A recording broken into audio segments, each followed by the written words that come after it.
The train groaned. A long, mournful sound Clara felt deep in her bones.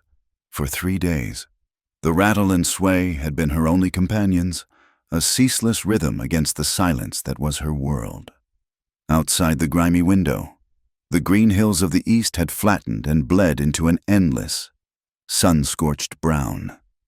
She sat straight on the hard wooden bench, her hands folded over a small valise in her lap, her gaze fixed but seeing little of the passing landscape. Inside her bodice, tucked safely against her skin, was the letter. Its edges were soft from countless readings, the paper worn thin where she had traced the unfamiliar name, Eli Thatcher. The words were simple, practical. He owned a ranch. He needed a wife. He had paid her passage. He expected a woman who was sturdy and not afraid of hard work.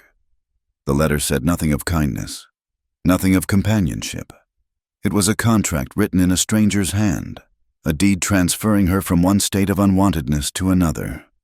Still, it was the only thing she had. Other passengers filled the car with a life she could only observe. Their mouths moved in energetic patterns, their chests shaking with laughter she would never hear. A woman across the aisle bounced a baby on her knee, the infant's mouth a perfect, round O of a silent cry. Clara watched them like a phantom, a ghost at a feast. She was used to it. Invisibility had been her cloak for as long as she could remember. The lurch of the train sent a tremor through her seat, shaking loose a memory. She was a child again, small for her 7 years, standing on the stoop of her aunt's house. Aunt May's mouth was a thin, tight line. She was saying something to the neighbor, her head gesturing toward Clara. Clara could not hear the words, but she knew their shape. Burden, useless, God's strange punishment. The neighbor, Mrs. Gable, just nodded, her eyes full of a pity that felt sharper than stones. That was the first of many stoops, many strange beds in cold attic rooms where the wind whistled through the eaves. After her parents were taken by the fever, she had been passed between relatives like a worn-out coin, each one hoping the next would take her for good. Uncle Thomas's farm, where she was expected to feed the chickens before sunrise and was given the scraps from the table. Cousin Sarah's boarding house in the city, where she slept on a pallet in the laundry room. The smell of lye and steam her constant companion. They never spoke to her. Not really. They pointed. They gestured. They wrote curt notes on a slate. Fetch water. Mend the socks. Stay out of the way. They saw her silence not as an absence of sound, but as an absence of mind. They thought her simple. It was easier for them that way. The letter from Eli Thatcher had been arranged by a church charity, a last-ditch effort by her last remaining relative to see her settled. A rancher out west, her cousin had written on the slate. He will take you. The finality of it felt like a judgment. She had packed her few belongings, 2 worn dresses, her mother's silver locket, and a small, dog-eared book of poems, and boarded the train without a single farewell. She was leaving nothing behind. A sudden, jarring shriek of metal on metal vibrated up her spine. The train was slowing. Outside, a smattering of wooden buildings appeared, clinging to the dusty earth as if for dear life. A painted sign, faded and peeling, swam into view. Bitter Creek. Her heart gave a painful thud against her ribs. This was it. Clara clutched her valise and followed the trickle of passengers onto the platform. The heat was a physical blow. A solid wall of shimmering air that smelled of dust, manure, and something wild and dry. The wind was relentless, whipping strands of her brown hair across her face and pressing her skirts hard against her legs. It was a hostile place, this empty expanse under a bleached white sky. She scanned the faces of the few people milling about, searching for a man who might be Eli Thatcher. The letter had given no description. No one approached her. A few townsfolk, a woman in a severe black bonnet and 2 men leaning against a post, turned to look. Their eyes lingered, taking in her plain traveling dress, her solitary figure. She saw the woman whisper something to the men, their mouths stretched into wide, mocking grins. One of them pointed a lazy finger in her direction. Clara felt a familiar flush of heat crawl up her neck. They saw a lone woman, clearly a mail-order bride, and their assumptions were as cruel as the landscape. They saw desperation. They saw a fool. She stood for what felt like an hour, the sun beating down on her head, the wind stealing the moisture from her lips. The other passengers had dispersed, claimed by family or purpose. The station agent had given her a passing glance and disappeared back inside his office. She was alone. A cold knot of fear tightened in her stomach. What if he was not coming? What if he had changed his mind? The thought of being stranded here, in this place of staring eyes and silent ridicule, was more terrifying than anything she had ever faced. Just as a sliver of true panic began to set in, a rickety wagon pulled by two weary-looking mules clattered to a stop nearby. The man holding the reins was young, wiry, and his face was covered in a layer of dust that seemed permanently etched into his skin. He surveyed the platform, his eyes passing over Clara once, then snapping back as if in sudden realization. He swung himself down from the wagon. "You the woman for Thatcher?" he asked. Clara watched his lips form the words. She nodded, her throat too tight to even attempt a sound. The man's eyes narrowed slightly. He grunted, a sound she felt more than heard. "Name's Jed. He sent me. Got held up with a busted fence line." He did not offer to take her bag. He just gestured toward the wagon with his head and began loading a few provision sacks from the platform. The ride was a study in awkward silence. Clara sat on the hard wooden seat, her hands clenched in her lap. While Jed snapped the reins and urged the mules forward, they left the small cluster of buildings that was Bitter Creek behind, plunging into a landscape that was even more desolate up close. The hills rolled on forever, a monotonous sea of brown and pale yellow, broken only by the occasional thorny bush or skeletal-looking tree. The wind howled a low, mournful tune, and in the distance, she heard the yip and cry of coyotes, a sound that resonated as a faint, unsettling vibration through the wagon's frame. Jed did not speak again. He stared straight ahead, his jaw working on a piece of tobacco. Clara felt his occasional sideways glances. She knew what he was thinking. He was sizing her up, this silent bride sent for his boss. He was wondering what was wrong with her. She kept her own eyes fixed on the horizon, on the intimidating emptiness of her new world. The sun was beginning to dip low, painting the sky in brutal strokes of orange and purple. When Jed finally pulled the wagon into a wide, dusty yard, a long, low-slung ranch house made of dark, weathered logs stood before them, its windows like vacant eyes. A few smaller outbuildings, a barn, a smithy, a chicken coop, were scattered nearby. The whole place seemed to sag under the weight of the immense sky, hunkered down against the wind. It looked lonely. It looked like a place a man's heart could grow hard. A figure emerged from the shadows of the porch. He was tall, broad-shouldered, and moved with a heavy, deliberate gait. As he stepped into the fading light, Clara saw a face carved from granite, with a thick, untrimmed beard and eyes the color of a stormy sky. He was not an old man, perhaps 35, but he looked as weathered as his house, worn down by the sun and something deeper, a sorrow that had settled into the lines around his eyes. This had to be Eli Thatcher. He stopped at the edge of the porch, his arms crossed over his chest. His gaze fell on Clara, and it was not a welcoming one. It was skeptical, appraising, like a man judging livestock. He looked her up and down, taking in her slight frame, her plain face, her worn dress. "This is her," Jed said, hopping down from the wagon. Eli's eyes narrowed. He took a step closer, his boots crunching in the dirt. He stopped a few feet from her and spoke, his voice a low rumble she could feel in her chest. "I am Eli Thatcher." Clara gave a small, hesitant nod.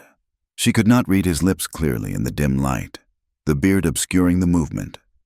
He waited for a response she could not give, his brow furrowed in impatience.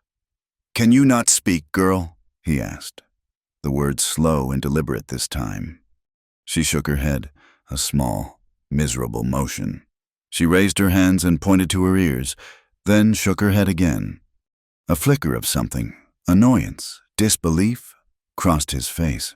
He stared at her for a long moment, and Clara felt herself shrink under his intense, unreadable gaze. He had not known. The letter, so sparse with its details, had omitted the most important one. He had bargained for a sturdy wife, and he had received a broken one. He had not expected her to be so young, her face still holding the ghost of girlhood, and he certainly had not expected her to be deaf. He let out a long, slow breath, a sigh of profound weariness. He turned to Jed. "Get her things inside. Put her in the spare room." Without another word to Clara, he turned his back and walked into the dark house, leaving her standing alone in the deepening twilight. The gossip traveled on the wind, as swift and cutting as the dust of Bitter Creek. At the general store, the women whispered over barrels of flour. Thatcher's bride arrived, a mute, they say. In the saloon, the men laughed into their whiskey. Poor Eli, first a dead wife, now one that cannot even scream his name. The man's cursed. They called her the Mute Bride, a title that stripped her of her name and her humanity. "She will not last a winter," was the common verdict, spoken with the casual cruelty of people who saw hardship as a spectator sport. That night, Clara unpacked her meager belongings in a small, cold room at the back of the house. The air was thick with disuse and smelled faintly of lavender and dust. A simple bed with a patched quilt, a washstand, and a small wooden chest were the only furnishings.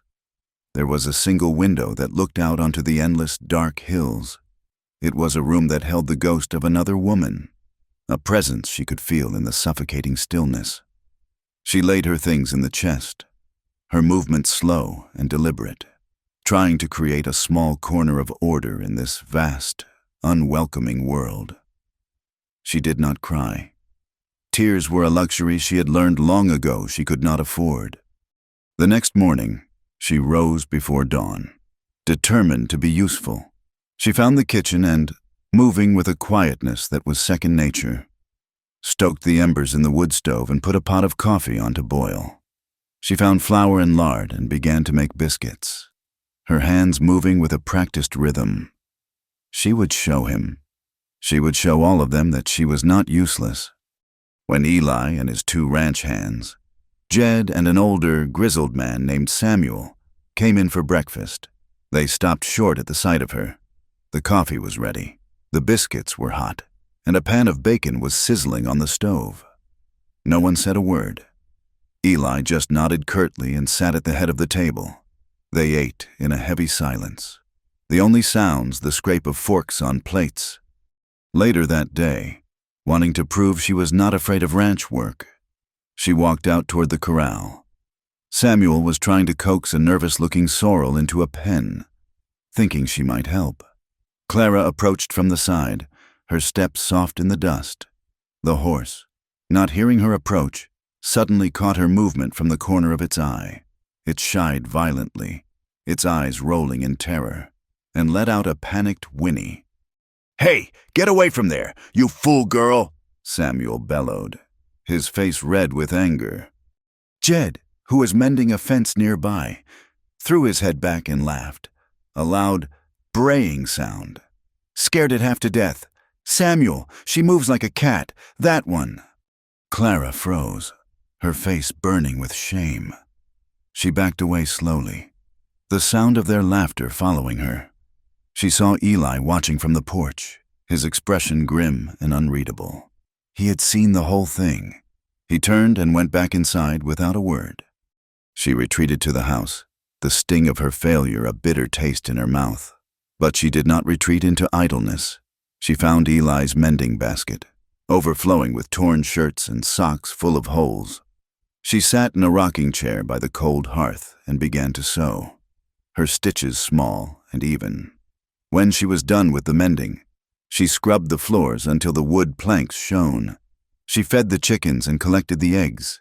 She found a calf with a festering cut on its leg and, using skills her grandmother had taught her, cleaned the wound and wrapped it with a strip of clean cloth. Eli remained a distant, brooding presence. He spoke little, and when he did, it was in clipped commands to his men, but she knew he was watching her. She would feel his eyes on her as she worked in the garden she had started tilling near the house, or when she kneaded bread in the kitchen. He observed her quiet perseverance, her refusal to be broken by the loneliness of the place or the cruelty of its people. He saw that her hands, though small, were never idle. She, in turn, began to study him. Survival in this new world depended on understanding him, and understanding depended on watching. She started to teach herself to read his lips. It was difficult. His beard often hid the clear shape of his mouth, and his words were few. But she watched relentlessly. Need more wood for the stove. The gray mare is lame. Storm's coming. She pieced together the fragments, building a small dictionary of his life, of her life. She learned the shape of his anger in the tightening of his jaw, the set of his shoulders when he was weary, the rare, almost imperceptible softening around his eyes when he looked out at the land he owned. As the days shortened and a chill began to snake down from the mountains, the golden grass of the valley faded to a brittle tan. The wind carried the first hint of snow, a clean, cold scent that spoke of a long and bitter winter to come. One afternoon, Clara wandered a little way from the house, past the barn and up a small, grassy knoll. There, under the lonely vigil of a single, gnarled cottonwood tree, were two graves. One was old, a simple wooden cross. The other was newer, marked by a proper headstone of carved granite. Clara knelt in the dry grass and traced the letters etched into the cold stone. Sarah Thatcher, beloved wife, 1855 to 1880. Below it, a smaller inscription, Baby Thatcher, born and died May 10th, 1880. A profound coldness, one that had nothing to do with the autumn air, settled deep inside her. This was the ghost who haunted the silent house. This was the woman whose place she had taken in the bed she had not yet shared, at the table where she served his meals. This was the source of the deep, unending sorrow in her husband's eyes. She was not just a replacement for a wife. She was a replacement for a beloved wife. A woman who had died bringing his child into the world. Clara knelt there for a long time, her hand resting on the cold stone, feeling the immense, impossible weight of the woman she was supposed to be. The wind whipped her hair around her face, and for the first time since arriving in Bitter Creek, she felt the hot sting of tears welling in her eyes. She was a silent woman in a silent house, married to a man of silent grief, kneeling at a silent grave, and the long, cold winter was coming. The weeks bled one into the next, and the world shrank to the confines of the ranch. A fragile rhythm began to form between them, born not of words but of shared labor and the quiet observation of routine. Clara learned the cadence of Eli's days. He rose before the sun, the scrape of his boots on the floorboards her silent alarm. By the time he came in from the barn, his face raw from the wind, she would have hot coffee on the stove and biscuits warming. He never thanked her, but one morning she found a stack of firewood just outside the kitchen door, chopped smaller than the logs he used for the main hearth, perfectly sized for her stove. It was a concession, an acknowledgement, a wordless conversation. She took a piece of charcoal and a smoothed plank of pine wood and began to leave notes for him on the kitchen table. Simple, single words: flour, sugar, soap. He would return from his infrequent trips to Bitter Creek, and the requested items would be there, sitting silently on the table, his part of the dialogue complete. Their life was a series of these quiet exchanges, a language built of gestures and actions. He would leave a broken harness by the door. She would mend the leather with nimble fingers. She would point to a leak in the roof. The next day, he would be up there with a hammer and shingles. They were like two solitary planets. circling the same sun of necessity, held in orbit by a gravity they did not yet understand. His foreman, a man named Owen, was different from the others, where Jed was merely indifferent and Samuel was gruff but fair. Owen was a man who seemed to find pleasure in the discomfort of others. He was younger than Eli, with a lean, hungry look and eyes that missed nothing. He never spoke to Clara directly, but she saw him watching her. She would see his mouth twist into a smirk as he spoke to Jed behind the barn, his eyes flicking in her direction. She saw the shape of the words he used, the cruel, easy mockery, the dummy, Thatcher's silent shadow. Eli saw it too. Clara would catch him looking, his own eyes hardening as he watched his foreman.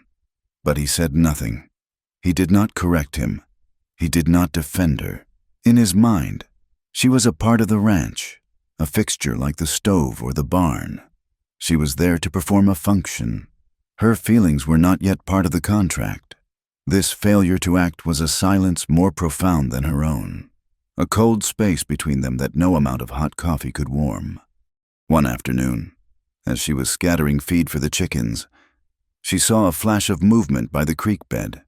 It was a dog, a scruffy collection of bones and matted fur. Its tan coat stained dark with mud and something else. One of its back legs was held stiffly off the ground, and a raw, ugly wound marred its flank. It watched her with the wild, terrified eyes of a creature that had only ever known pain from the hands of men. Every day, she approached it. She would leave a bowl of scraps a safe distance away and retreat. The dog would wait until she was gone, then limp forward, gobbling the food with a desperate hunger. Slowly, she decreased the distance. She sat on the cold ground, not looking at it, letting it grow accustomed to her still, unthreatening presence. She did not try to touch it. She simply existed in its space, a promise of food and nothing more. Eli watched the entire ritual from the porch, his face impassive. He saw her patience, the gentle way she moved, the quiet determination in her posture. He was a man who understood animals. He knew that trust, once broken in a creature, was a hard thing to earn back. He watched her do it, day by day, with nothing but stillness and food.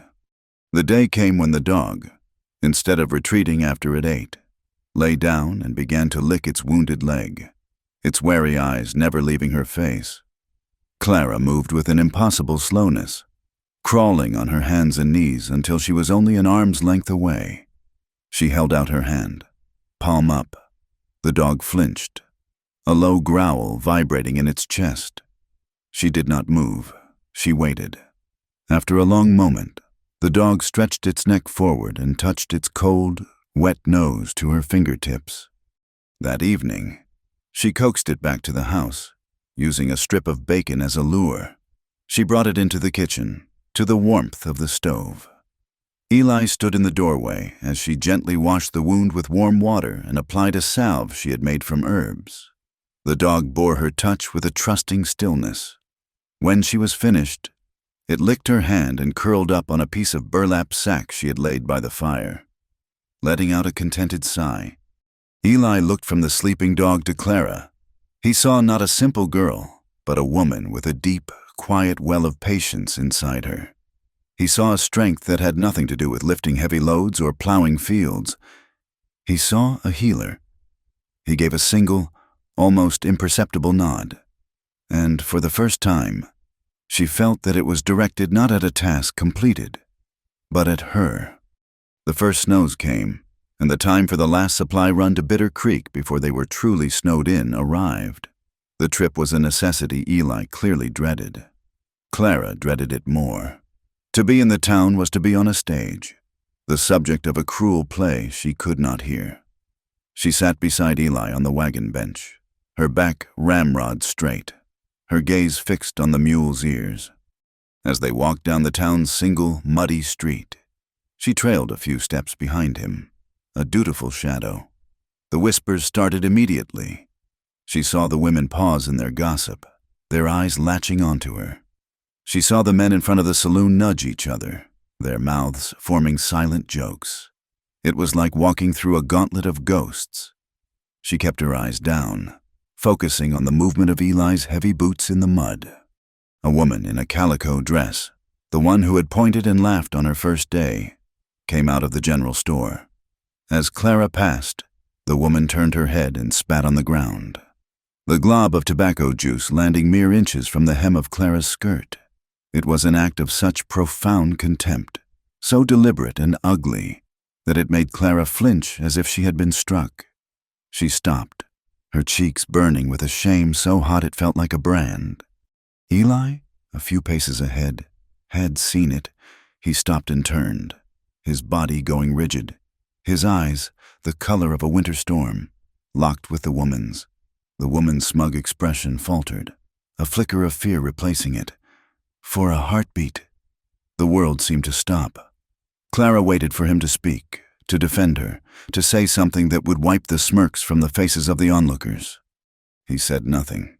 His jaw clenched so tight a muscle jumped, but he did not utter a single word. He turned his gaze back to Clara, a look of thunderous fury in his eyes, but it was an unreadable rage. He jerked his head, a sharp, commanding motion for her to follow, and strode into the store. The door slammed behind him with a crack that vibrated through the boardwalk.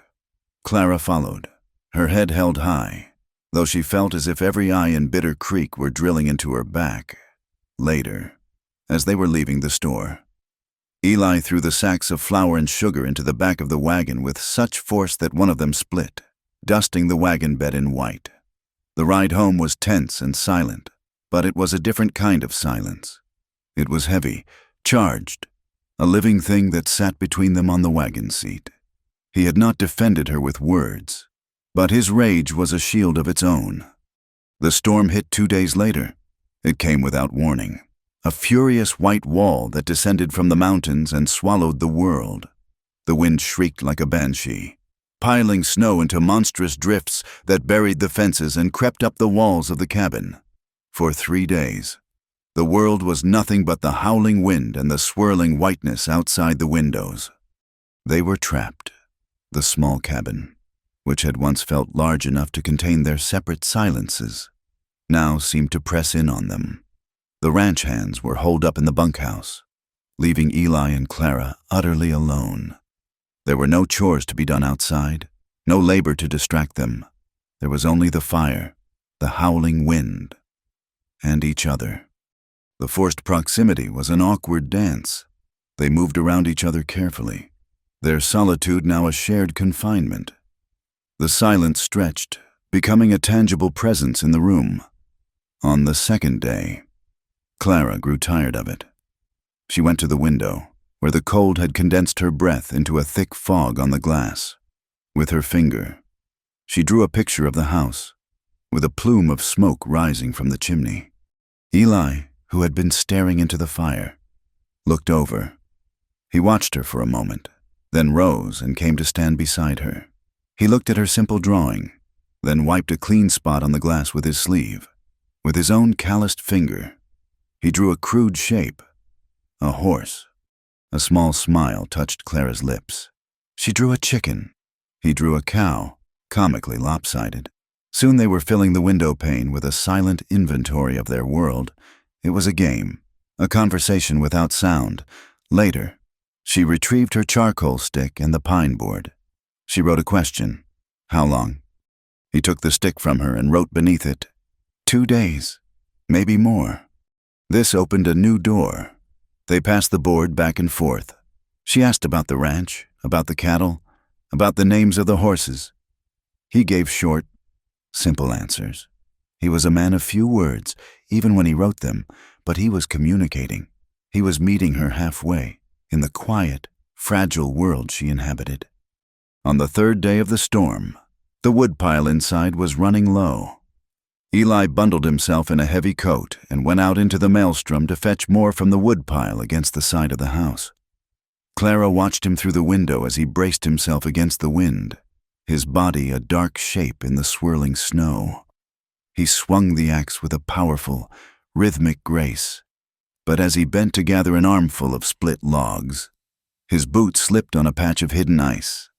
He went down hard, his feet flying out from under him. The logs scattered, and he landed in the snowdrift with a soft poof, a stunned expression on his face. He sat there for a moment, covered in snow, looking more like a clumsy boy than a hardened rancher. And Clara laughed. It was not a sound, of course. It was a sudden, uncontainable burst of light. Her shoulders shook, her eyes crinkled at the corners, and her face was transformed by a joy so pure and spontaneous that it took his breath away. He stared at her through the window, at this woman he had only ever seen as quiet, somber, and burdened. In that moment, she was none of those things. She was beautiful. He got to his feet, brushing the snow from his coat, a strange warmth spreading through his chest that had nothing to do with the fire waiting inside. When he came back in, stamping the snow from his boots, she was still smiling, a soft, secret smile. He could not help the corner of his own mouth from twitching in response. Something had broken between them. The ice had cracked. That night, the wind finally died down, leaving behind a world swathed in an eerie, profound silence. Clara slept fitfully, her mind troubled by dreams. She was a child again, being led from one house to the next, the faces of her relatives blurring into a single, condemning mask. Their mouths moved, forming the words she had seen 1,000 times. Useless, burden, mute. She was running, but the snow was deep, holding her back, and their silent accusations followed her. She awoke with a gasp, her heart hammering against her ribs. She was sitting bolt upright in her bed, trembling, the ghosts of the dream still clinging to her. The house was cold and dark, the fire in her room having burned down to embers. She could not bear to be alone. Slipping out of bed, she wrapped a thin blanket around her shoulders and went into the main room, where the large hearth fire still cast a warm, flickering glow.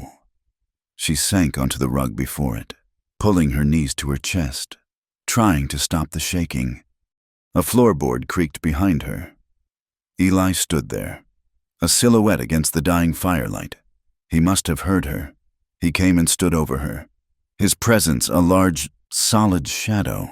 She expected him to tell her to go back to bed, to leave him to his own solitude.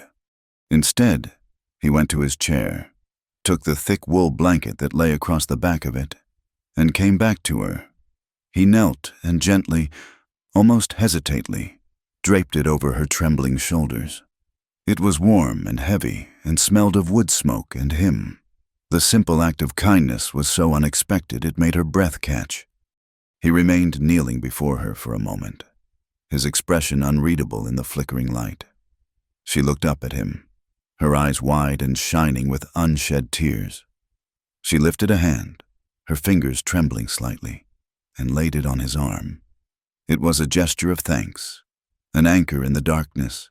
His arm was hard as oak beneath his shirt. She did not pull her hand away. She let it rest there, her touch lingering. A question and a statement all in one. He did not pull away either. He simply held her gaze, and in the deep, shared silence of the snowbound cabin, a new understanding was born. As the snow piled up outside, their shared silence grew more comfortable, more intimate. They began to work together in a seamless, unspoken partnership. When the water barrels ran low, he would haul in buckets of clean snow, and she would have the large kettle ready on the stove to melt it. When he came in from checking on the livestock, his gloves stiff with ice, she would have a hot cup of coffee waiting.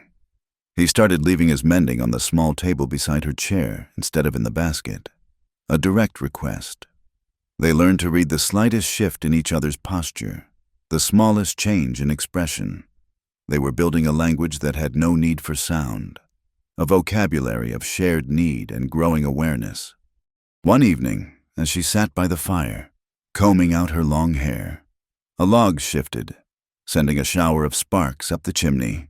One small, glowing ember landed in her hair. Before she could even register it, Eli was there. He moved faster than she had ever seen him move, his hand reaching out to expertly pluck the ember from her hair, smothering it between his calloused thumb and forefinger. He stood over her, his hand still hovering near her head. She tilted her face up to look at him, her heart beating a little faster, with a tenderness that seemed entirely out of character. He reached out and gently brushed a stray strand of hair back from her cheek. His fingers were rough, but his touch was as soft as a whisper.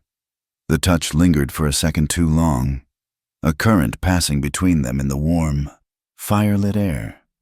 Clara felt a boldness rise in her, a desire to answer his gesture with one of her own. She raised her hand and laid it flat against his chest. She could feel the steady, solid beat of his heart beneath her palm. It was a strong, reassuring rhythm, a sound she could feel. She let her hand rest there, her eyes locked with his.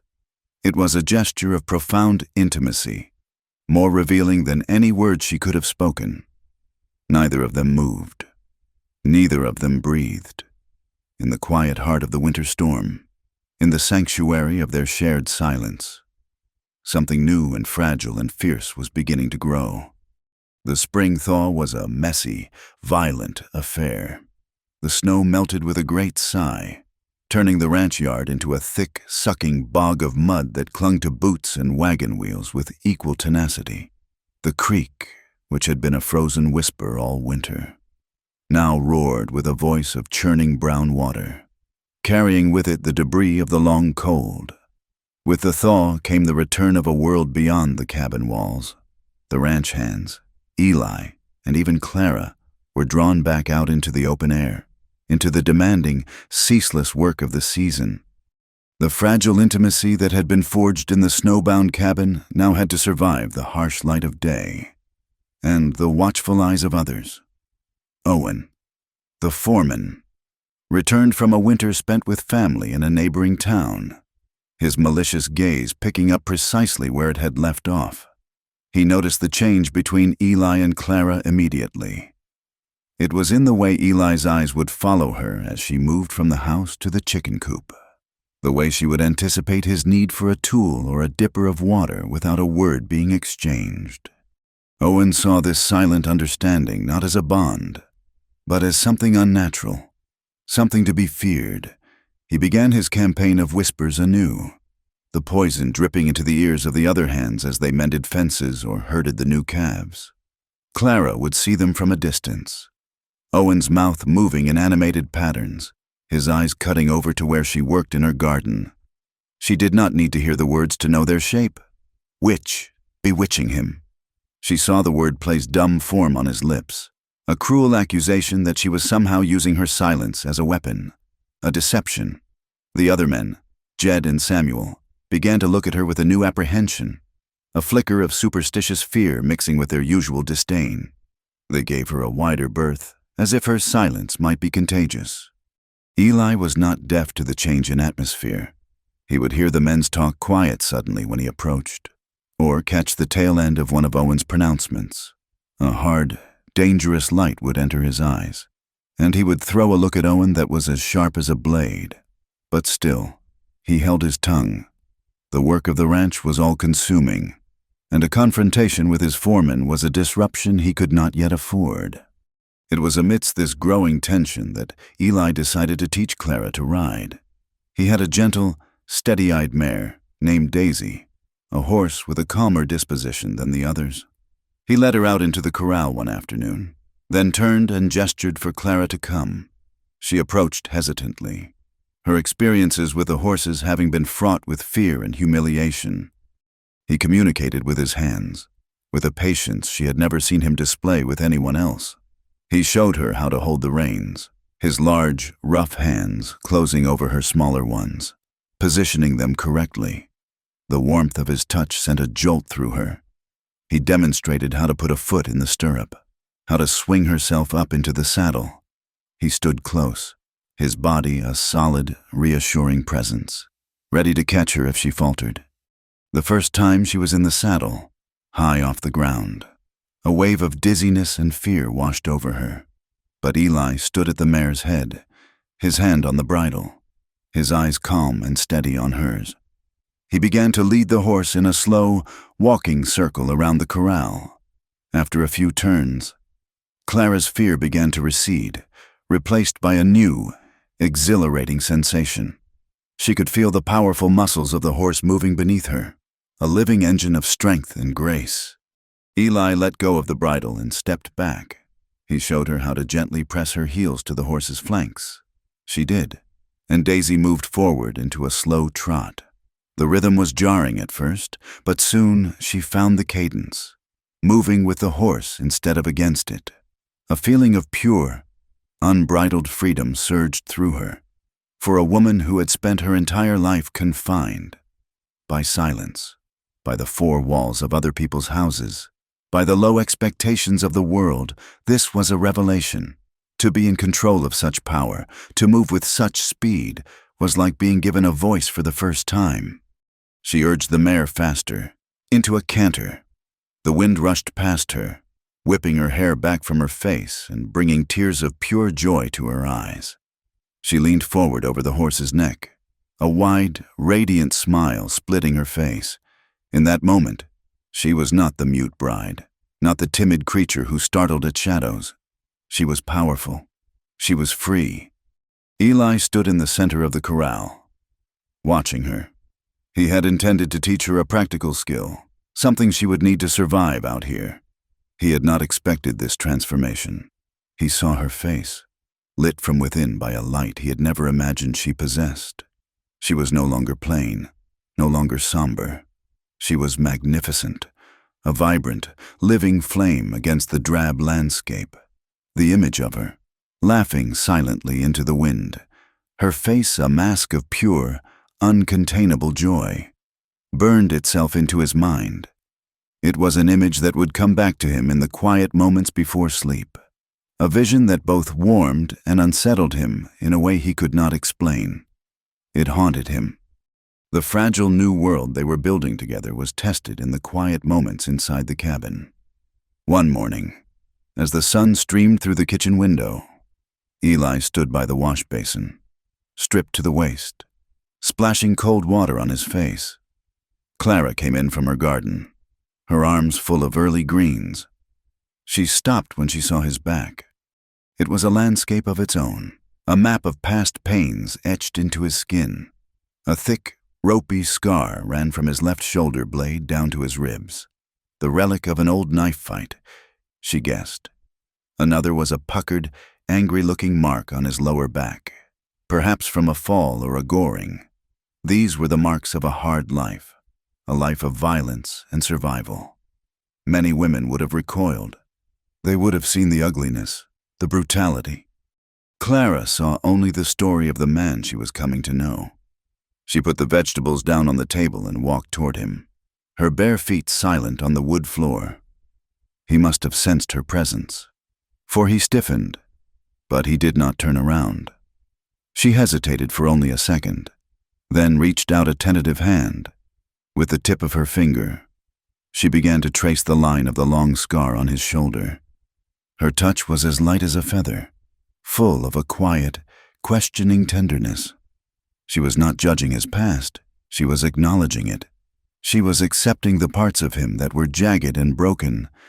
Eli stood rigid, every muscle in his body tensed. He had never let anyone touch his scars, not even Sarah. They were a part of a life he kept locked away. He could feel the warmth of her finger through his skin, a gentle heat that seemed to travel straight to his heart. He let out a breath he did not realize he had been holding. He let her trace the wound, a silent act of trust that was more profound than any spoken confession. He was letting her in. But the ranch work was unforgiving, and the season for branding arrived with the full heat of early summer. It was a brutal, chaotic affair. The air filled with the smell of scorched hair and hide, the bellows of frightened cattle, and the shouts of men. It was a world of masculine sweat and violence, and Clara felt like an outsider, a useless spectator, determined to prove her worth, to be a part of his world in every way. She decided to help. She watched the men work, trying to learn the rhythm of their tasks. She saw her chance when Samuel wrestled a calf to the ground, and Owen ran forward with the hot branding iron. The small fire used for heating the irons needed another piece of wood. Seeing it was her chance to be useful. She grabbed a log and rushed forward. She did not see the other calf that had broken free from Jed. She did not hear Eli's warning shout. She was focused only on her task, on feeding the fire. The panicked calf bolted, charging blindly across the pen. It was heading straight for her. Eli moved like a lightning strike. He launched himself at her, tackling her to the ground and rolling them both out of the calf's path. They landed in a heap in the dirt and manure. The air knocked from her lungs, just as the animal thundered past.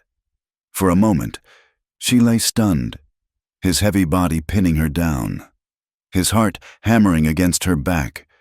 He pushed himself off her and rose to his knees, his face a mask of pure fury. "What in God's name did you think you were doing?" he yelled, his voice a raw, ragged sound she could feel vibrating through the ground. She looked up at him, bewildered. She saw his mouth working, the tendons in his neck corded with rage. She could not hear the words, only see the violence of them. She saw Owen and the other men staring, their faces a mixture of shock and amusement. The public humiliation was a physical blow. Get back to the house," Eli roared, pointing a trembling finger toward the cabin. "You are no help here. You are a liability." The words, which she could now read clearly on his furious lips, struck her harder than any physical blow. A liability. The word echoed all the other accusations she had faced her entire life. Useless. Burden. He did not see her attempt to help. He only saw her failure, her weakness. Tears of shame and heartbreak welled in her eyes. She scrambled to her feet and, without a backward glance, she ran. She ran past the house, past the garden, up into the brown, unforgiving hills, the cruel laughter of Owen following her like a curse. That night, she did not return to the cabin, as the sun bled out behind the hills, casting long, lonely shadows across the valley. A cold knot of dread began to tighten in Eli's gut.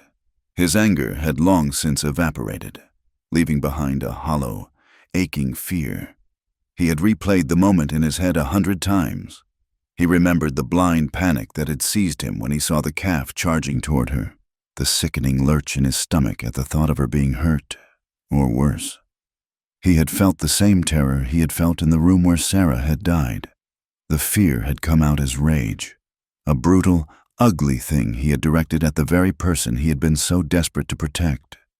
He ate his dinner in a tense, brooding silence, ignoring the curious glances from his men. When the last light faded from the sky and her chair remained empty, he could bear it no longer. Panic, cold and sharp, gripped him. He grabbed a lantern and strode out into the darkness. "Clara!" he yelled, his voice swallowed by the vast, indifferent landscape. The futility of the gesture was not lost on him. He was shouting for a woman who could not hear. "Clara!" He searched for hours, his lantern casting a weak, dancing circle of light on the dark ground. He checked the barn, the creek bed, the places where he had seen her walk. The hills were full of dangers in the dark. Coyotes, snakes, unseen gullies she could have fallen into. With every passing minute, his fear grew more frantic, clawing at his insides. He was not just afraid of her being hurt, he was terrified of the silence she would leave behind. The cabin had been a hollow, empty place before she came. He realized now, with a sickening certainty, that he could not bear for it to be that way again. He finally found her near midnight, huddled at the base of an old, weeping willow tree by a small spring, a place he had seen her sketching once. She had cried herself to sleep, her body curled into a tight ball for warmth, her face tear-streaked and pale in the moonlight. She looked impossibly small and fragile against the vast, dark wilderness. A wave of relief so profound it almost brought him to his knees, washed over him. He knelt beside her, his rough hands gentle as he brushed the damp hair from her forehead. She stirred, her eyes fluttering open. When she saw him, A flicker of fear crossed her face, and she flinched away. That small movement broke something deep inside him. He had put that fear in her eyes. Without a word, he scooped her up into his arms. She was light, her body trembling with cold and exhaustion. She did not resist. She let her head fall against his shoulder, too weary to fight. He carried her home in silence, his long strides eating up the distance. The moon lit their path, and the world was quiet save for the sound of his own heavy breathing. Back in the cabin, he set her down gently in the chair by the hearth, where the fire had burned down to glowing embers. He added more logs, and soon the flames were leaping, casting a warm, golden light over the room. He knelt before her, his heart aching with a world of things he did not know how to say. He could not explain that his anger was born of terror. He could not tell her that the image of her radiant on the horse had unlocked a part of his heart he thought had died with Sarah. He had no words for the complex, powerful feelings she stirred in him. So he used the only language they had ever truly shared. He took her small, cold hand in his. He looked directly into her eyes, letting her see the raw apology, the deep regret that was etched on his face. Then he lifted her hand and placed it flat against his chest, directly over his heart. He held it there, letting her feel the strong, steady, frantic rhythm of it. He was giving her his truth, a confession straight from the source. This is what you do to me. This is how I feel. Tears welled in her eyes again, but this time they were not tears of shame. She understood. She felt his heart beating for her, a frantic, desperate drum against her palm.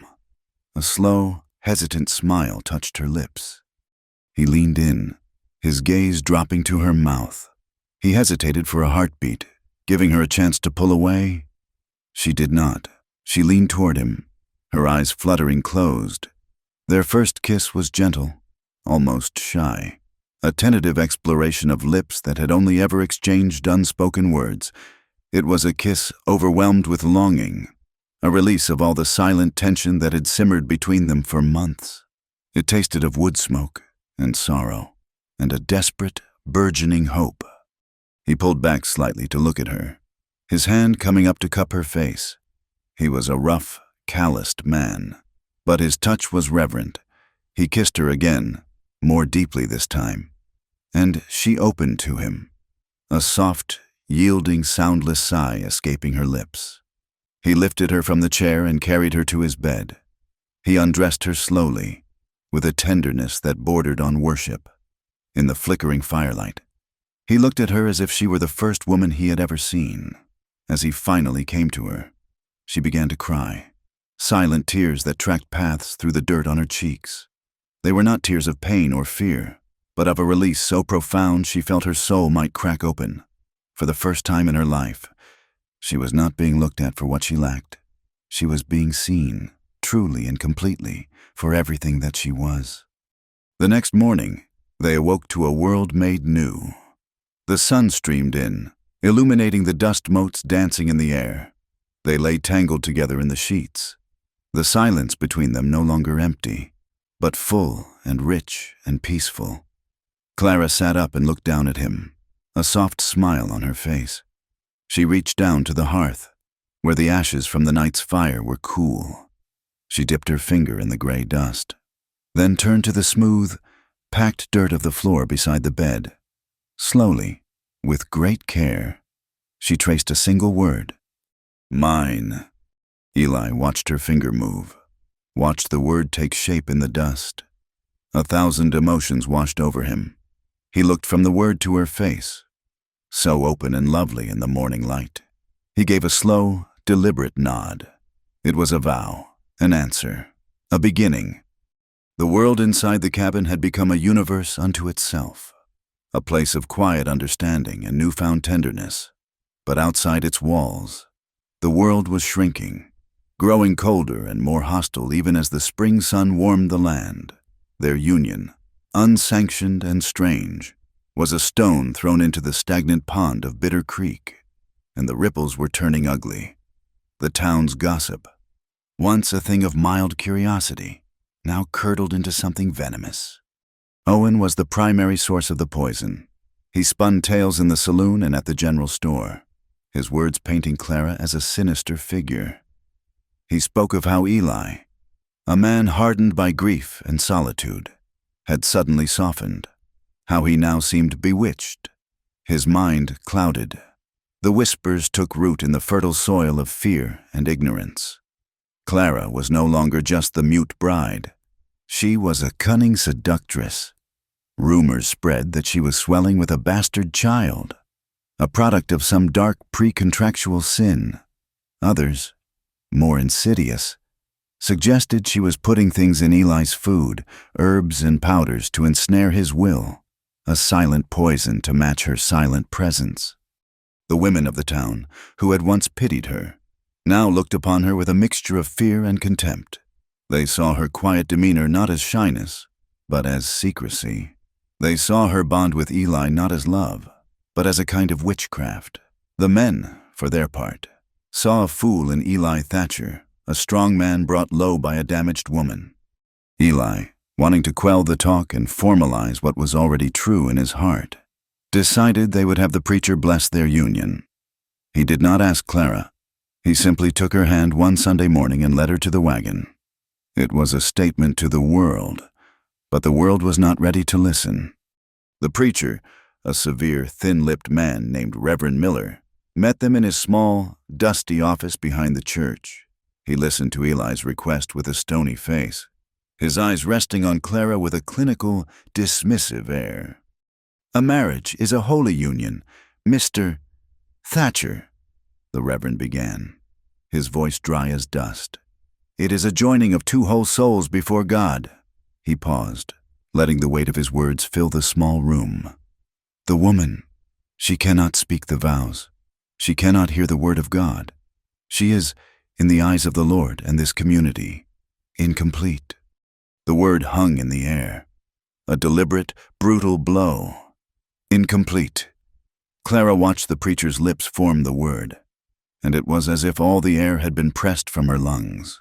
It was the summation of every judgment she had ever faced, now given the unassailable authority of God. Eli's entire body went rigid. A low, dangerous rumble started in his chest. "She is more whole than any person in this wretched town," he growled. "And she is my wife. I am asking for a blessing, not for your permission."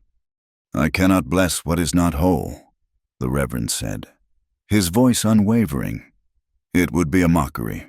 The talk in this town is already—" He trailed off, giving a small, sanctimonious shrug. "I am sorry, but my answer is no." Eli stood up so abruptly his chair scraped back against the floor. He took Clara's arm, his grip tight but not painful, and pulled her from the room without another word. He did not put her on the wagon. He strode down the main street toward the saloon, Clara trailing in his wake, his fury a tangible thing, a storm cloud about to break. He pushed through the bat-wing doors, the saloon falling into a sudden, expectant silence. It was midday, but the room was already half full of men seeking refuge from their own lives.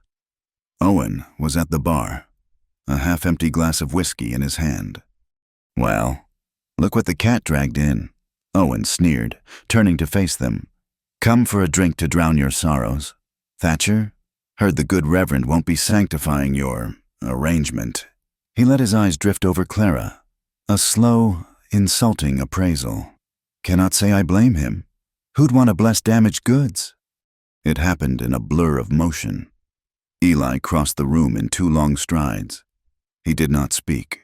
He grabbed the whiskey bottle from the bar and brought it down on the side of Owen's head with a sickening crunch of glass and bone. Owen crumpled to the floor like a sack of grain, a stunned expression on his face, blood welling from a cut on his temple. The saloon was utterly silent, the only sound the drip of whiskey from the broken bottle onto the floorboards. Eli stood over Owen's unconscious form, his chest heaving, his eyes blazing with a fire that promised more violence to anyone who dared to move. "She is my wife," Eli said, his voice low and shaking with rage. He looked around the room, his gaze a challenge to every man present.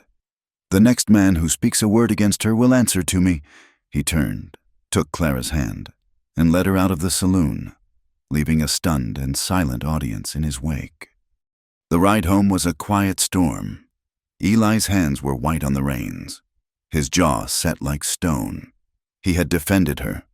For the first time, he had stood before the world and claimed her, not with a quiet contract, but with an act of public, undeniable violence. But the violence had not solved the problem. It had only drawn a clearer, bloodier line in the sand. That evening, a heavy silence settled over the cabin, different from the comfortable quiet they had come to share. It was a silence born of unspoken fears. Clara found him staring into the fire, a look of profound, haunted sorrow on his face.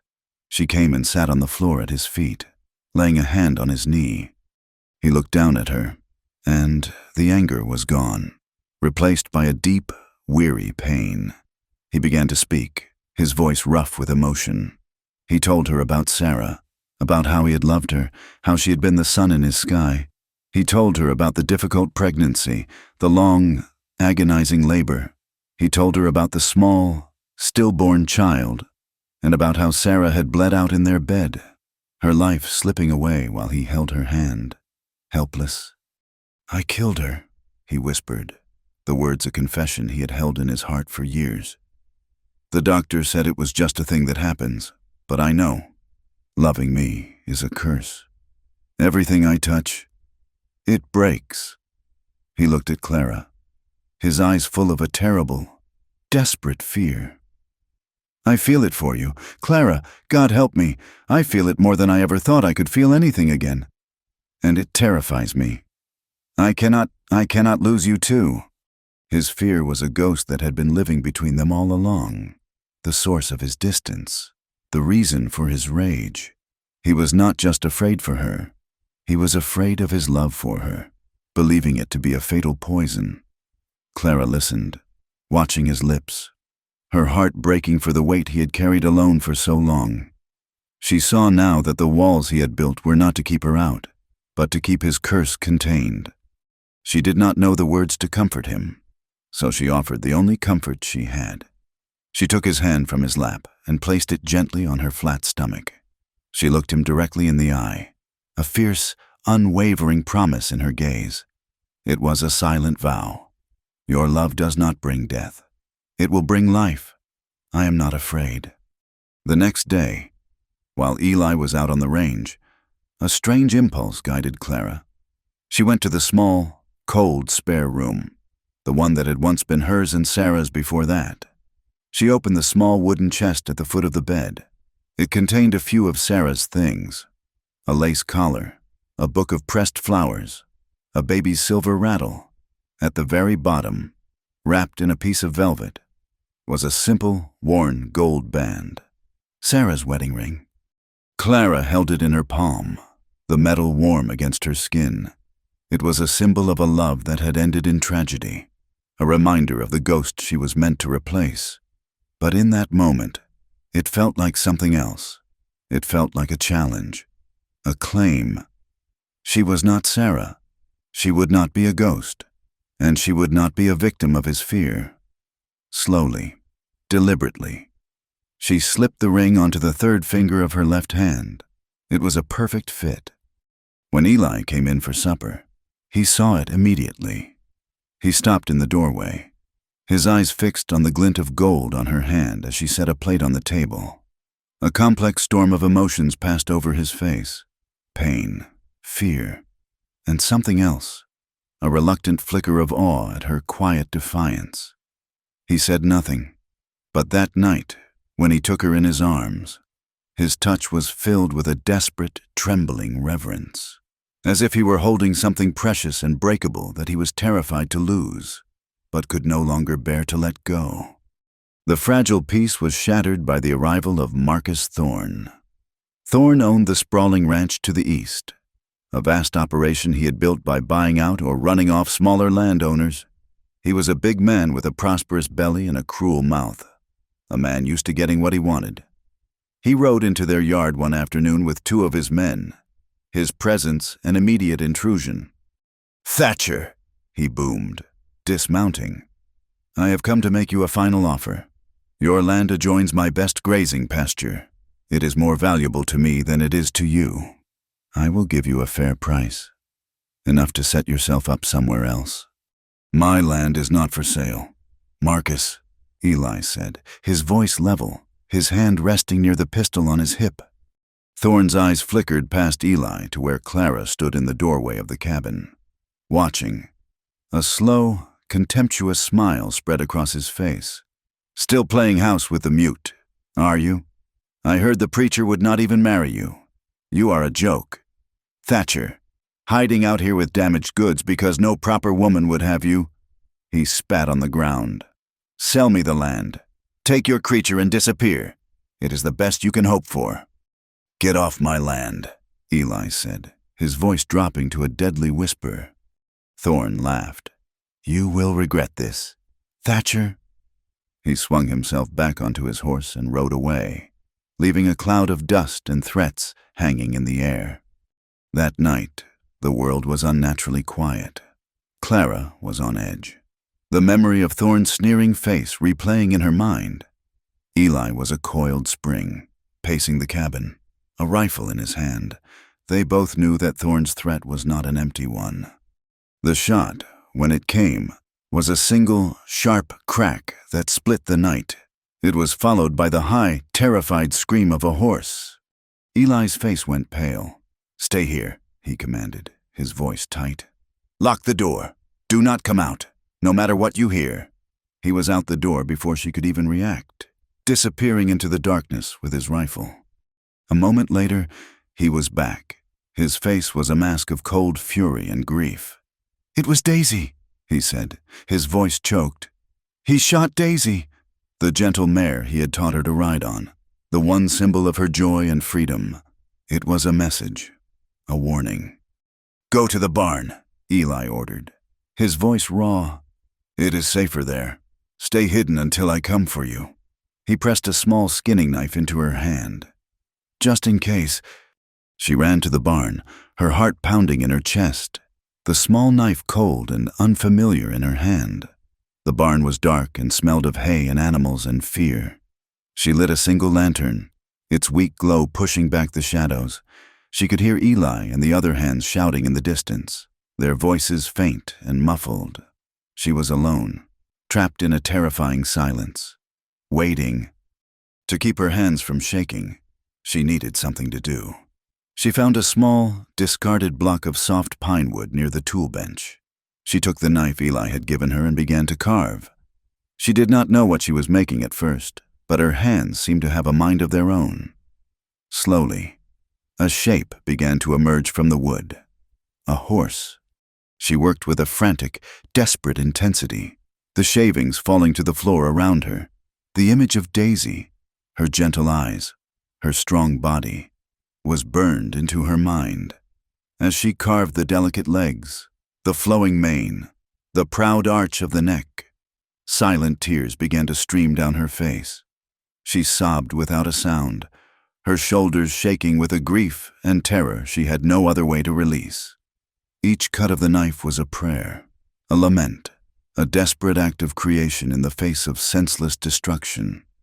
She was carving their life, their hope, their fragile joy, trying to give it a solid form that could not be so easily shot down in the dark. She must have fallen asleep, exhausted by emotion. She awoke to a gentle touch on her shoulder. Eli was kneeling beside her, his face haggard in the lantern light. He had a blanket, which he draped over her shoulders. He looked down at her hands, still curled around the half-finished wooden horse. It was an exquisite thing, full of life and movement, a perfect, miniature copy of the mare they had lost. He looked from the carving to her tear-streaked face. All the hardness, all the anger, seemed to drain out of him, replaced by an expression of overwhelming tenderness and awe. He laid his head in her lap, his large body trembling slightly. He stayed that way for a long time, and she stroked his hair, her fingers tracing patterns of comfort.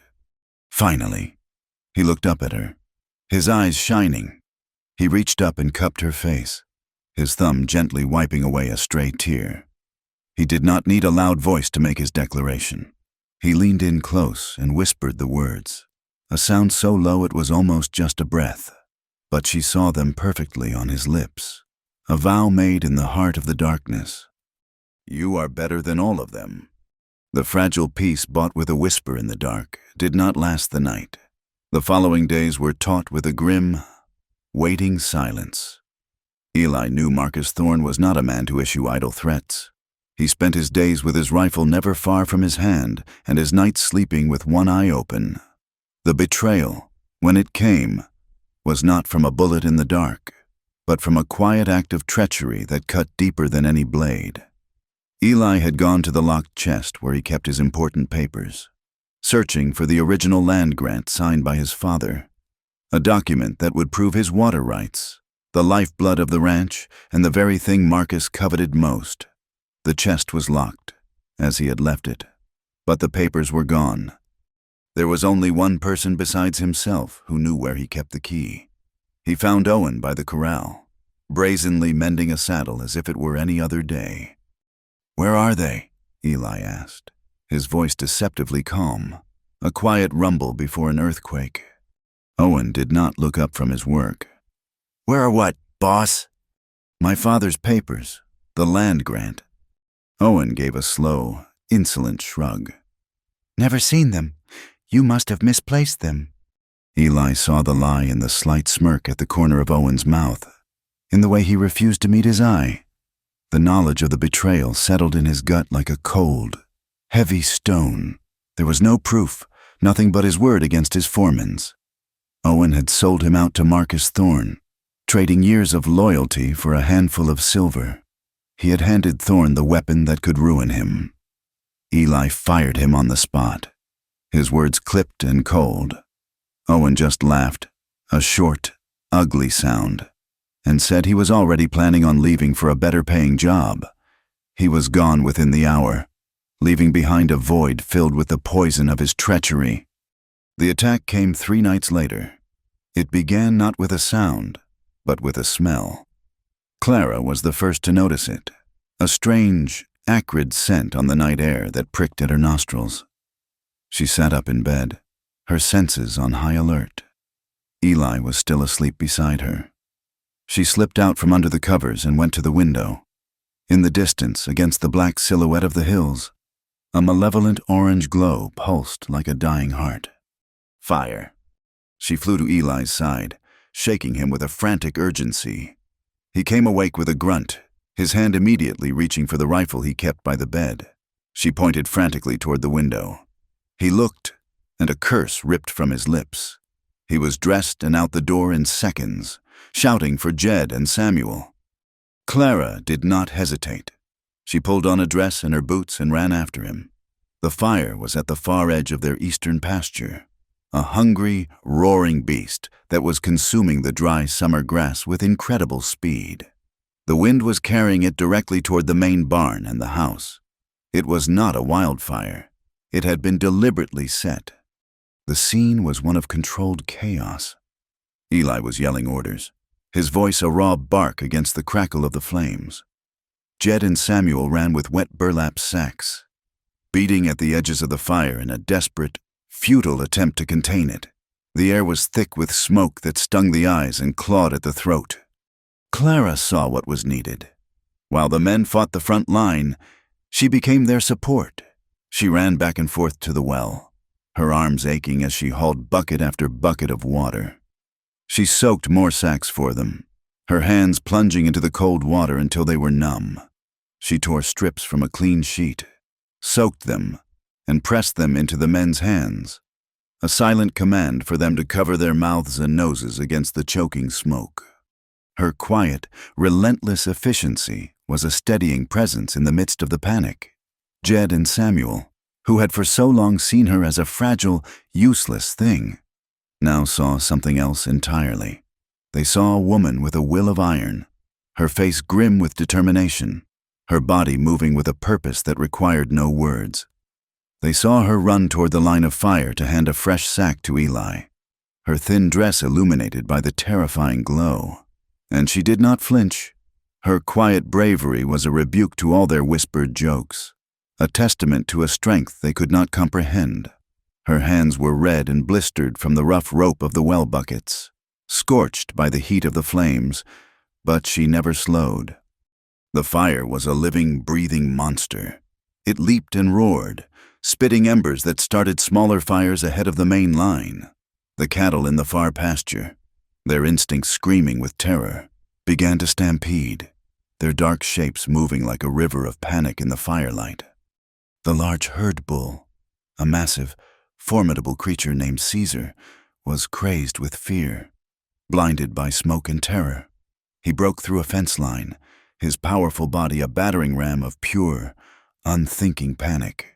He charged directly toward the barn, his head low, his bellowing a raw sound of animal terror. Eli saw the danger. The bull was headed for the open corral, where the horses were screaming and kicking at their stalls. If he got in there, he would kill them, and likely himself.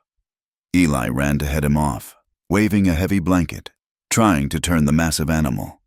He positioned himself between the bull and the corral, a lone man against a mountain of terrified muscle. The bull, seeing him as just another obstacle in its path of fear, did not slow.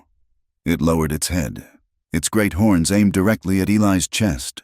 Eli stood his ground, ready to try and dodge at the last second, but he had misjudged the animal's speed and his own exhaustion. He stumbled on the uneven ground. For a heart-stopping moment, he was vulnerable, directly in the path of the charging beast. Clara saw it all.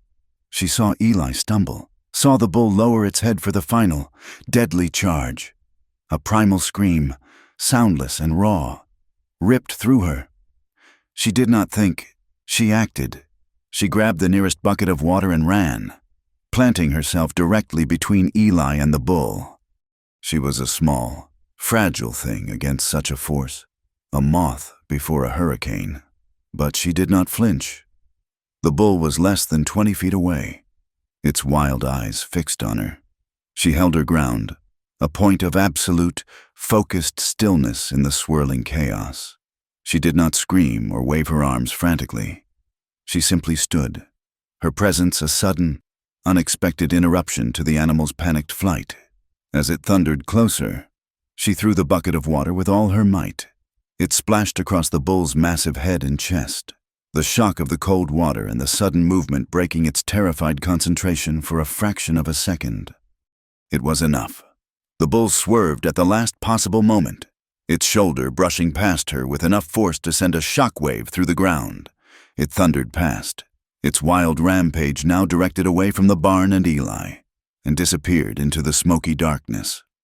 Clara stood, swaying on her feet, the empty bucket still in her hand. The adrenaline that had fueled her for hours suddenly vanished, leaving behind a bone-deep exhaustion. The smoke she had inhaled burned in her lungs. The world tilted on its axis, the roaring fire and the shouting men dissolving into a blur. She crumpled to the ground, a small, still heap in the dirt. Eli was at her side in an instant, scooping her into his arms. He carried her away from the fire, his face a mask of terror. He laid her gently on the grass near the house, his hands trembling as he checked her for injuries. She was covered in soot. Her hands were raw, but she was breathing. He knelt over her, his large frame shaking with the aftermath of his own fear. He pressed his forehead to hers, his eyes squeezed shut. He had almost lost her. The thought was a physical pain, a gaping wound in his chest. His curse. He had almost lost her, just like he had lost Sarah. "Don't leave me too," he whispered, his voice a broken, ragged thing, a prayer she could not hear but could feel in the desperate, trembling pressure of his hands on her arms. "Clara, please, don't you leave me too." The fire was eventually brought under control, but it left a wide, black scar across the land and across their lives. By morning, the town marshal, a portly, self-important man named Davis, rode out to investigate. He walked the burned pasture, looked at the dead horse, and listened to Eli's account with a skeptical air. "So you are saying Marcus Thorne did this?" the marshal asked, scribbling in a small notebook. That is a serious accusation. Eli, you got any proof?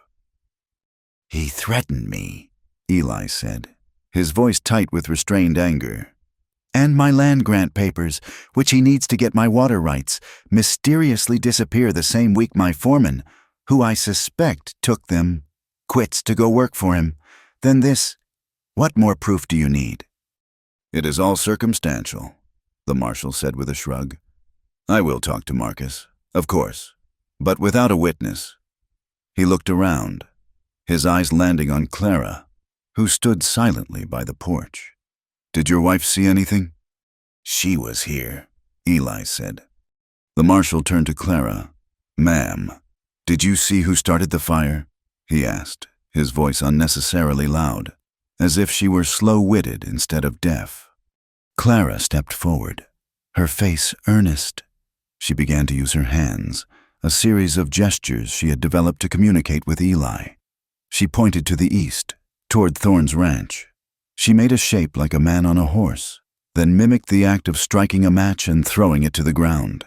Her gestures were clear, precise, and expressive. The marshal stared at her, his face a mask of blank incomprehension. He looked at Eli. What in the world is she doing? She is telling you what she saw, Eli said through gritted teeth. She is telling you that she saw one of Thorne's men set the fire. That is nonsense, the marshal scoffed, waving a dismissive hand. I cannot put that in a report. Hand-waving? It is not testimony. I need a proper witness, someone who can speak the plain truth. He shut his notebook with a decisive snap. I am sorry about your troubles, Eli, but there is nothing I can do here. He mounted his horse and rode away, leaving them in a cloud of dust and injustice. The marshal's dismissal was the final straw. It was not just about the fire, or the land, or Marcus Thorne. It was about Clara. It was about a world so blind and ignorant that it would refuse to see the truth simply because it was not spoken aloud. Eli's rage, which had been simmering for months, finally boiled over. That evening, there was to be a town gathering at the church, a social to raise money for a new roof. Eli knew everyone would be there. Marcus Thorne, the preacher, the marshal, the whispering women and the sneering men, all of them. We are going, he said to Clara, his voice hard as iron. She looked at him, a question in her eyes. He took her by the shoulders. They are going to listen, he said, looking her directly in the eyes so she could read his lips. Tonight, they are all going to listen. They walked into the church hall, and a hush fell over the room. All eyes turned to them. 100 pairs of eyes filled with suspicion, hostility, and cruel curiosity. Eli ignored them all. He walked to the small raised platform at the front of the room, where Reverend Miller was about to speak, and pulled Clara up beside him. I have something to say, Eli announced, his voice ringing through the hall, silencing the whispers. He stood before them, a formidable, angry figure, with Clara standing small and straight-backed beside him, her hand held tightly in his. He looked out at the sea of faces, at the people who had mocked her, judged her, and dismissed her. His gaze fell on Marcus Thorne, who stood with a smug look on his face. He looked at Reverend Miller, who regarded him with cold disapproval. Then he looked down at Clara, at her blistered hands, at the quiet strength in her eyes, and he began to speak.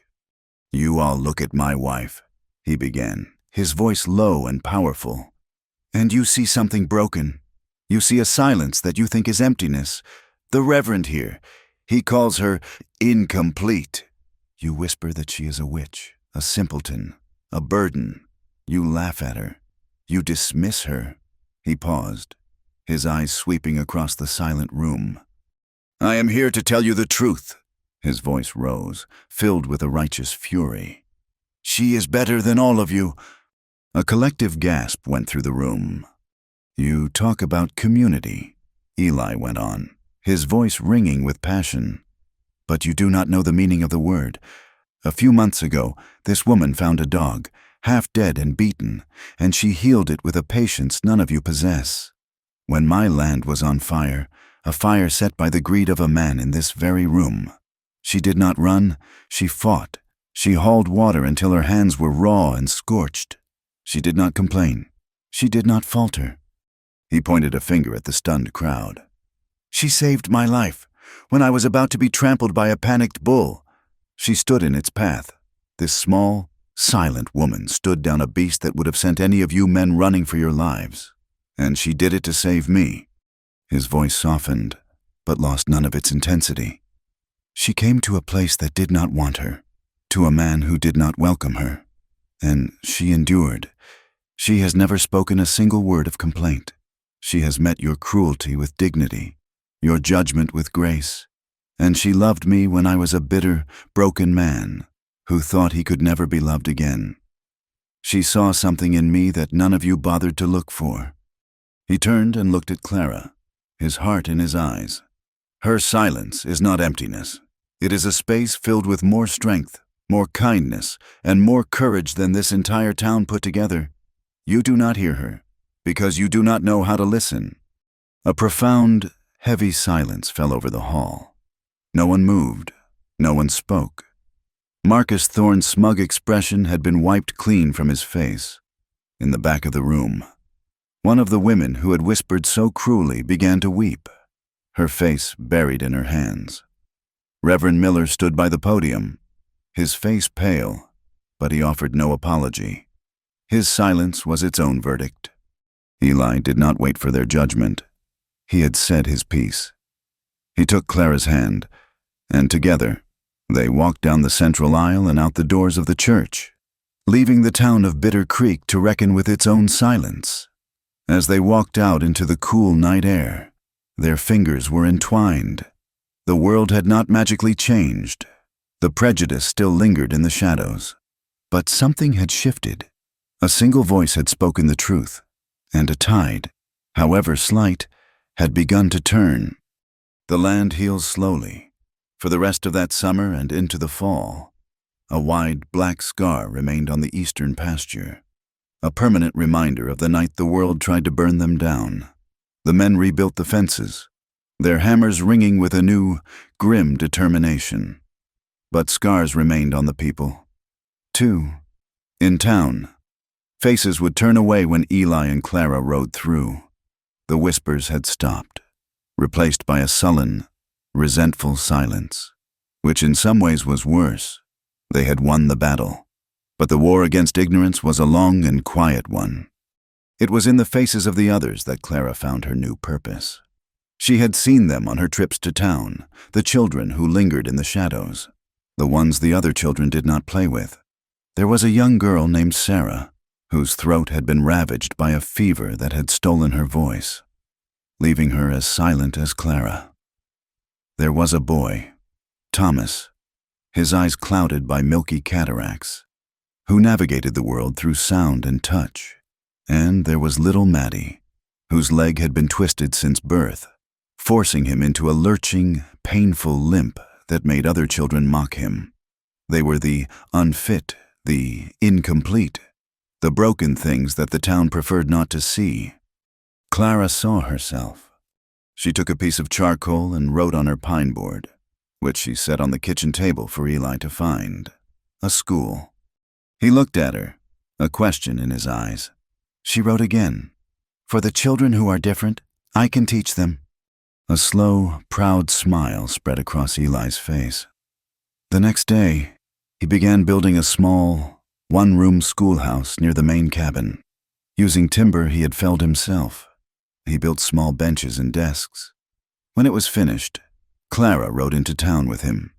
She did not go to the church or the general store. She went to the small, weathered homes at the edge of town, where the families of Sarah, Thomas, and Maddie lived. She met their parents' tired, wary eyes. She could not speak to them, but she held out her hands, a gesture of gentle invitation. She pointed to their child, then to herself, and then made a motion of reading a book. It was an act of faith on the parents' part, but they were people with little else to cling to. one by one. They agreed. And so, Clara's school began. It was a quiet place of learning.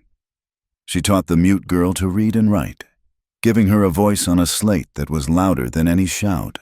She taught the blind boy his letters using carved wooden blocks, his sensitive fingers tracing the shapes she had so carefully whittled.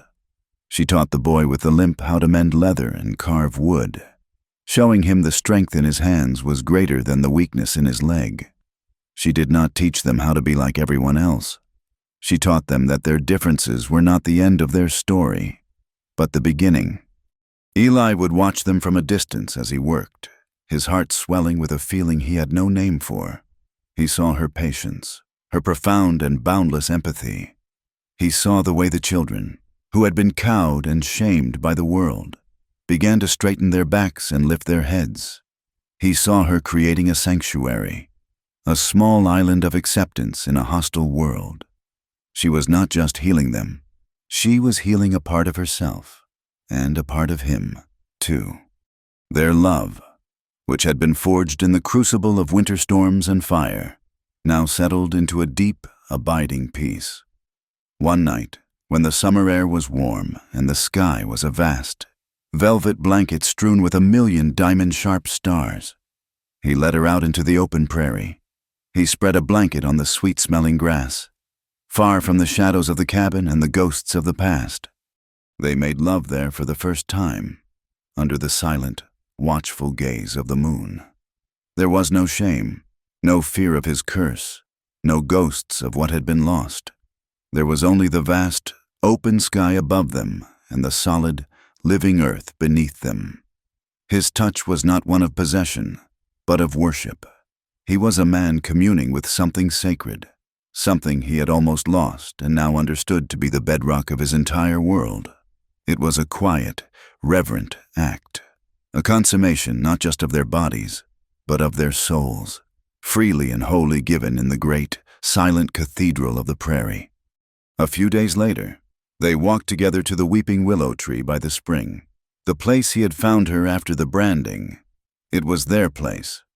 Clara carried the small wooden horse she had carved in the barn, its lines now smoothed and perfected. It was a beautiful, intricate thing, a symbol of terror and grief transformed into art. Eli dug a small hole in the soft earth near the roots of the tree. Clara knelt and gently placed the carving inside. It was not an act of forgetting, but of release. They were burying the pain of that night, the memory of Daisy's death, the cruelty of the warning.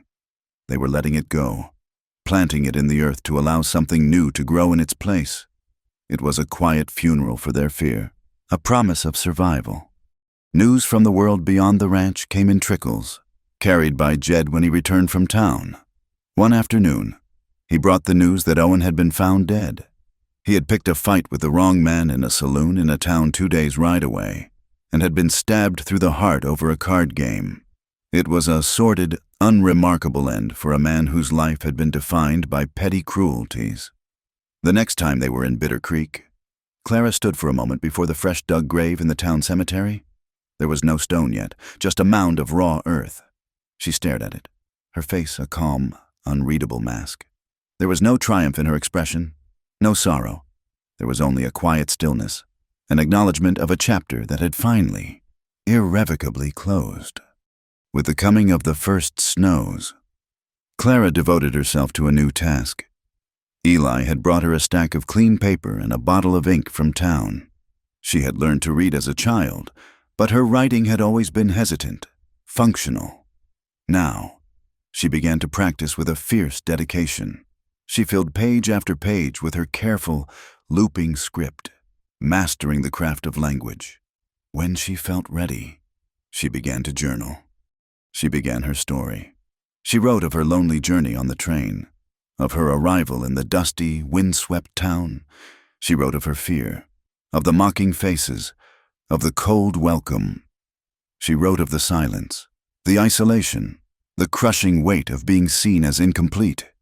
She wrote about the wounded dog, the storm, the fire, and she wrote about him. She wrote of his gruffness, his hidden grief, the slow, tectonic shift in his heart.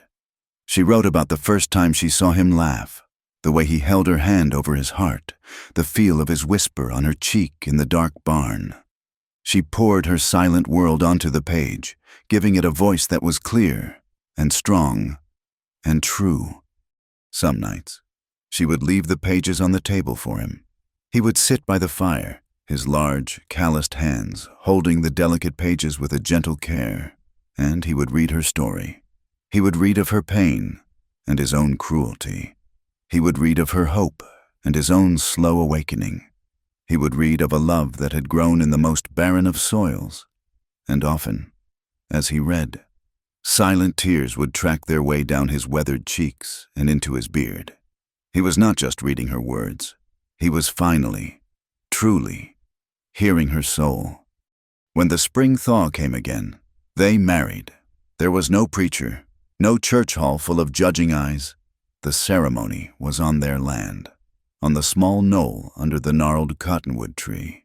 Beside the graves of the wife and child, he had finally learned to mourn without letting their ghosts consume him. Their only witnesses were Samuel and Jed, their faces scrubbed clean, their hats held respectfully in their hands, their eyes full of a quiet, hard-won respect. The families of Clara's students were there too, their presence a testament to the community she had built. Clara wore a simple white dress she had sewn herself. She carried a small bouquet of wild prairie flowers. Eli had written his vows on a piece of paper, but when the moment came, he did not read them. He looked at her, his voice thick with an emotion he no longer tried to hide. "You took the broken pieces of my life, Clara," he said, "and you made them whole. You taught me how to live again. My heart is yours. It has always been yours." She, in turn, had no paper. She raised her hands, her movements fluid and graceful in the soft sunlight. She signed her vows, "I take you, to be my husband, to be my home." And then, a gesture she had created just for him. She touched her fingers to her heart, then drew them out and laid them gently on his. "My heart is yours." He slid the simple gold band, Sarah's ring, back onto her finger, no longer a symbol of what was lost, but a promise of what they had found. He leaned in and kissed her, a long, sweet kiss that sealed their union before the eyes of the vast, open sky. When he pulled back, he touched her cheek, his thumb gently tracing her jawline. He looked deep into her eyes, and he spoke the words that were the truth of their entire story. "You do not need words," he said, his voice soft. "I hear you better than anyone ever has." The years passed as they do in the West, marked by the turning of the seasons, the cycle of branding and harvest, of thaw and freeze.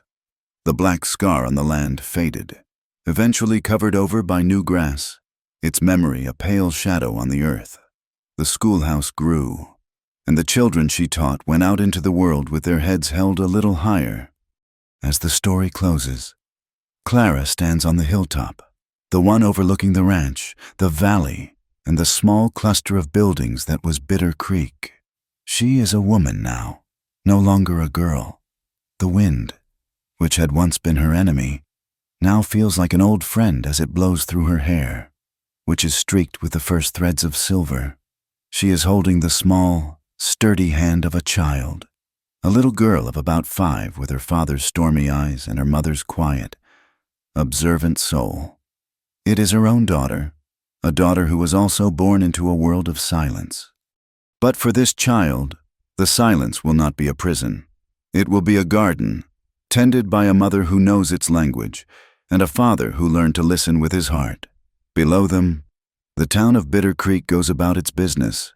People still struggle, and they still whisper, for that is the nature of things. But when they look up toward the Thatcher Ranch, they no longer see a fool and his broken bride. They see a home, they see a family, they see a strength they still do not quite understand, but which they have learned, through fire and time, to respect. And below, Bitter Creek no longer laughs. Thank you for listening to our story around the campfire tonight. We would love to hear where you are tuning in from in the comments, so you can connect with fellow listeners. Please subscribe to the Wild West Campfire channel and feel free to share your thoughts in English.